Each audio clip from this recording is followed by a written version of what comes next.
Bejn l-2012 u l-2021 in-nies mhux Maltin li sabu impjieg f'pajjiżna jikkontribwew biżjed minn biljun u 3 miljun euro f'taxxa lill-Istat Malti.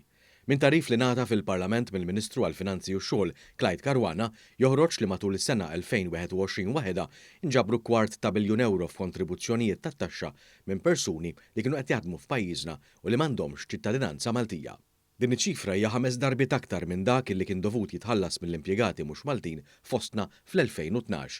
Is-sekwenza ta' ċifri elenkati għal kull sena tixet ukoll kif kibret l-ekonomija nazzjonali wara l-bidla fil-gvern fl-2013 waqt li ritmu ssaħħaħ aktar wara l-2015. Fis-sena tal-pandemija l-2020 anki jekk l-ekonomija nazzjonali ħadet daqqa minħabba restrizzjonijiet imposti, xorta kien hemm żieda tal-fuq minn 23 miljun euro f'taxxi minn ħaddiema mhux Maltin. Minkejja dan l-akbar qabża f'tali kontribuzzjonijiet waslet fl-2021.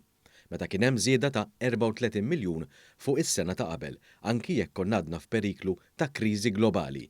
Dan jindika mhux biss kemm l-ekonomija tagħna kienet mill-aktar reżiljenti f'dan iż-żmien ta' sfidi imma anki l-fiduċja f'pajjiżna.